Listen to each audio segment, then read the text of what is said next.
Donc là, on se retrouve sur la lame. Donc la lame, en fait, si on la regarde, donc du coup, on clique sur la lame, on va créer un nouveau matériel, donc ici ou ici, hein, comme je l'ai expliqué. Et là, je vais renommer donc ce matériel, donc métal, enfin ici, non, ça va être du métal, mais du métal énergétique. Voilà. Métal énergie, voilà, tiret lame. Ok. Donc pour la lame, j'ai vraiment envie de faire quelque chose de joli et quelque chose de vachement énergétique, vachement puissant. Donc là, pour cette lame, du coup, j'ai envie donc de lui donner forcément donc, du métal, hein, parce que c'est une lame, donc c'est quelque chose de métallique. Une couleur, donc du coup, on va donner une couleur noire, bizarrement, hein, d'accord. Quoique noir sur noir, après ça fait trop de noir avec la jonction. Non mais noir parce qu'on va créer des jolis contrastes. Donc 0.15, voilà, donc pas trop noir non plus. La brillance, on va la mettre à 100%, je veux 100% de brillance, je veux qu'elle pète cette lame, qu'elle soit ultra brillante. Et on va créer un petit peu des déformations, d'accord, donc des défauts de texturing. Donc pour ce faire, on va faire Shift A, texture Musgrave. Pas Musgrave, on va créer des anneaux. Donc Voronoi. Hop. Donc Voronoi, et la texture de Voronoi en fait est assez particulière puisqu'elle va créer des sortes, vous voyez, de spirales d'anneaux en fait, voilà, un petit peu étranges, et du coup qui vont se dissiper sur toute la lame. Donc moi je ne veux pas la générer par rapport au monde, encore une fois, donc CTRL T pour ramener donc le paramètre de génération, et je veux la générer par rapport à l'objet, encore une fois, pas par rapport à l'UV, mais par rapport à l'objet. C'est mon objet qui va définir ma texture. Maintenant, la texture est vraiment très grosse, donc à moi de réduire la taille pour avoir donc un visuel de ce qu'est le Voronoi. Donc le Voronoi, c'est ça, en fait, ça va créer donc des petits pointillés très sympas, en fait, hein, voilà, donc des sortes de cellules, et ces cellules, en fait, ont des valeurs, encore une fois, blanches, noires et grises. Sauf que moi, je ne veux pas ces cellules comme ça. Je veux créer des sortes de stries énergétiques sur la lame. Il faut faire quelque chose de mystique, un petit peu, quelque chose de puissant. C'est une arme de Dieu. Le Dieu a de la puissance et du coup, ça se retranscrit dans son arme. Donc pour ce faire, on va ici passer en Smooth F1, ce qui a pour but donc de smoother un petit peu donc, les démarcations de mes cellules. Et on va passer ici en Manhattan. Le Manhattan qui me crée donc des espèces d'étoiles, hein, d'accord, donc un peu sympa. La taille et l'échelle, on va la laisser donc à 55 précisément. L'adoucissement, non. La randomisation non plus, pas besoin de la toucher. Et par contre, je veux contrôler avec une rampe de couleur cette texture. Donc dégradé de couleur, je contrôle mes valeurs noires, mes valeurs blanches, ok. Et là, je vais créer une sorte de strie un petit peu, donc des valeurs noires et blanches, mais très prononcées, un petit peu cassées, d'accord, comme des trous. Voilà, comme ceci. Hop. Peut-être pas autant. Non, là c'était bien. Peut-être comme ça, ouais. Peut-être comme ça. On va juste augmenter un petit peu les noirs alors. Voilà, comme ça. Là c'est parfait. Ah, donc là vous allez me dire, bon, c'est un petit peu bizarre comme texture que tu es en train de faire, ça ressemble à rien. Oui, mais on n'a pas fini. Là vous allez voir, donc du coup on va décaler donc, le BSDF guidé ici, hein, pour avoir quand même un peu de place. On va décaler ces nœuds là sur la gauche, donc j'ai. Hop. Et là en fait, donc cette texture, là, on va aborder une notion assez particulière, parce que du coup, c'est quelque chose qui est très important.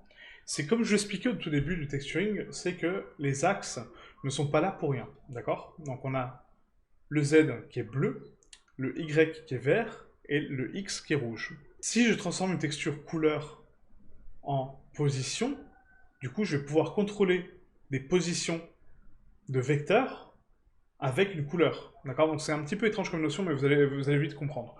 Si je déplace, par exemple, j'ai un point. Voilà, j'ai un point qui est ici, actuellement à 0. Je crée un point ici, au centre de ma scène. Il est à 0 sur Z, il est à 0 sur Y, il est à 0 sur X. Si ces informations-là, les informations que je viens de vous donner, hein, donc 0 sur X, 0 sur Z et 0 sur Y, je les retranscris en couleur, j'ai quoi? J'ai du noir. Pourquoi? Parce que j'ai 0% de rouge, 0% de Y et 0% de Z. Si maintenant je déplace mon point sur Z uniquement, il va devenir de plus en plus bleu. Pourquoi? Parce que je lui donne une valeur donc de Z, donc de bleu, beaucoup plus importante. D'accord? Donc il va devenir bleu. Si je le déplace sur uniquement Y, il deviendra vert. Si je le déplace sur X, il deviendra parfaitement rouge. D'accord? Donc si je déplace par contre sur les deux axes, donc X et Y, je le décale en diagonale comme ça va me faire quoi? Ça va me faire du magenta, d'accord? Donc un mélange entre le vert et le rouge. Ok? Si je déplace sur l'axe bleu et vert, ça va me faire un peu du jaune. D'accord? Et l'inverse, pareil, si je déplace donc le bleu vers le rouge, ça me fera un axe un peu cyan, je crois. Cyan, un truc comme ça. Je n'ai pas les valeurs encore en tête, mais entre guillemets, c'est ça, regardez. Là, si on prend ici une rampe de couleurs, donc là je vais générer donc une couleur tout simplement sur que je me souvienne pour vous expliquer ça correctement. Donc là, on va générer une couleur simple. Hein, regardez, donc là, j'ai une roue RGB. La roue RGB, supposons, oubliez les couleurs qui sont autour, mais supposons que ce sont des axes, d'accord? Donc des axes Z, X, Y. Là, j'ai l'axe rouge. 100% de rouge, c'est l'axe X. 100% de vert, c'est l'axe Y. 100% de bleu, c'est l'axe Z. Si je fais un mélange de rouge et de bleu, j'ai du magenta. Donc c'est une valeur qui est entre Z et entre X. Si je fais entre le rouge et le vert, j'ai du jaune. Donc du coup, ça me fait une valeur entre X et Y. Et si je fais entre Y et Z, ça me donne du cyan. Voilà, c'est juste que j'ai inversé les valeurs. Ok? Mais du coup, on a quoi? On a donc Z, X, Y, magenta, cyan, jaune. Ça, c'est les 6 axes qu'on va exploiter. Donc l'axe Z principal, l'axe Y principal, X principal, et les mélanges magenta, cyan, jaune. Et ça m'indique quoi? Ça m'indique donc des couleurs, bien sûr, mais des positions dans le monde, des positions dans la 3D, des valeurs en 3D, donc des valeurs de vecteurs. Et si je transforme ces valeurs en vecteurs, bah, du coup, on va pouvoir contrôler une texture en fonction des vecteurs.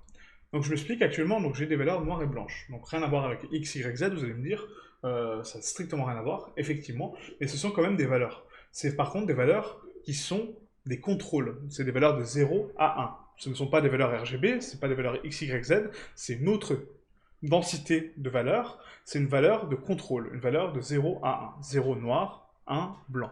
Je le répète, mais c'est vraiment, il faut que ça rentre, hein, d'accord? Donc le but après, c'est que je vous ferai une leçon sur le texturing avancé, mais là, c'est important de comprendre ça. Donc là, qu'est-ce que j'ai fait? J'ai créé donc une texture de Voronoi qui est orientée dans le monde par rapport à mon objet, donc ma lame, qui est avec une position donc X, Y, Z à 0, etc., une rotation à 0. Une texture de Voronoi qui est avec un smooth F1 Manhattan et du coup avec une taille et une échelle à 55 qui me donne cet effet. Et après, je le contrôle avec une rampe de couleur pour indiquer si je veux plus de noir ou plus de blanc. Jusque-là, tout va bien. Maintenant, si ça, donc cette valeur-là, hein, toutes ces valeurs-là, je les utilise pour générer une autre texture. Qu'est-ce que ça fait? Pour générer des paramètres de valeur. Donc là, on va regarder, je vais créer donc une nouvelle texture, et là, on va créer cette fois-ci une texture de vague. Cette texture de vague, elle va être contrôlée normalement par un vecteur. Le vecteur, c'est quoi? C'est une position X, Y et Z. Si je raccorde actuellement ma couleur à mon vecteur, qu'est-ce que ça fait? Regardez, vous voyez? Ça va me faire une sorte de mélange, en fait. Donc, c'est-à-dire que toutes les valeurs qui sont à 0, donc en noir, restent noires, hein, d'accord? Donc mes trous. Mais par contre, toutes mes valeurs grises, il va les déformer. Il va les prendre comme valeurs positives. Donc il dit, bah ok, ces valeurs-là sont bonnes, je peux m'activer, je peux activer ma texture, je peux activer mon programme. En gros, c'est un on-off. Off, le noir, j'ai éteint ma texture, d'accord? Je l'éteins complètement, elle est éteinte, elle disparaît. Et blanc, je l'active. Ok?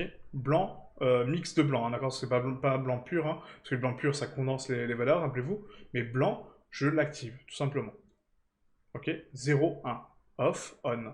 Prenez-le vraiment comme un bouton, du coup. Donc c'est un petit peu compliqué, je sais, de comprendre que c'est un bouton avec des rampes et des couleurs, mais c'est vraiment ça, en fait. C'est vraiment des valeurs 0, 1, on, off, j'appuie, c'est allumé, j'éteins, c'est éteint. Ok? Donc là, en gros, on est en train de créer un switch, un bouton donc de contrôle. Et du coup, donc ce bouton, ça va déterminer donc les zones allumées et les zones éteintes, en fait, tout simplement. Voilà, où je veux éteindre ma lumière, et où est-ce que je veux l'allumer. Prenez-le vraiment comme ça. Les zones noires, bah, c'est éteint. Voilà, c'est noir complet, bah, la personne qui est là, elle voit rien.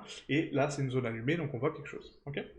Maintenant que j'ai généré ça, je vais pouvoir donc orienter forcément mes bandes, etc., donc ma texture, donc la générer. Mais moi, je ne veux pas de bandes, je veux des anneaux. Ce qui va me créer donc des stries. Voilà. Ensuite, on va orienter sur l'axe sphérique. Voilà. Et on va orienter sur les densités. Ce qui me permet donc de générer ce type de Voronoi. Enfin, de Voronoi vague, hein, d'accord? Donc là, c'est vraiment un mix des deux. Maintenant, la taille et l'échelle, on va pouvoir l'augmenter pour augmenter les stries ou la réduire. Moi, je veux la réduire, on va la mettre à 0,25 pour créer donc vraiment comme des taches, vous voyez? Vraiment des éléments un petit peu tachetés, un petit peu étranges, mais vraiment voilà, des formes un petit peu organiques, ok? Un petit peu bizarres. Le détail, on va l'augmenter à 16, je veux prononcer mon détail. L'échelle du détail, on va peut-être le réduire un petit peu pour prononcer un petit peu ses bordures, donc là, je vais le mettre à 0,25. Voilà. Et le détail de la roughness, je pense qu'on va le laisser par défaut, de toute façon on n'a pas trop le contrôle dessus. Parfait. Maintenant que j'ai ça, je vais contrôler donc cette texture, donc ce résultat final. Rappelez-vous, ça c'est un switch. on-off, j'active ou je désactive ma texture. Ensuite, je la fais passer sur une texture que je veux afficher. Et ensuite, je vais la passer dans un dégradé de couleur. Pour contrôler les zones qui sont allumées, du coup, d'accord? Donc là, je peux prononcer mes noirs des zones allumées, vous voyez? Parfait.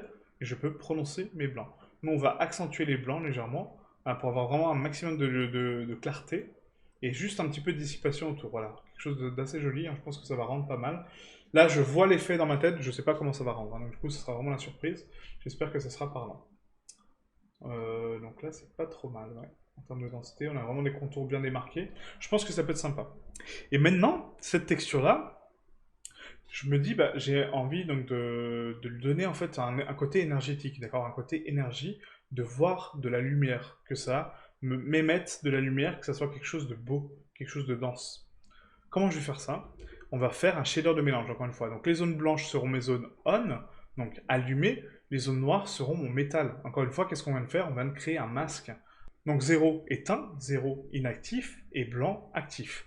Donc là, parfait. Je crée un masque, donc je crée un shader de mélange, puisque je vais mélanger encore une fois deux programmes. Ok. Le premier programme sera quoi? Sera mes valeurs du coup noires. Ok. Donc on va prendre mon métal principal, donc le métal noir que j'ai créé.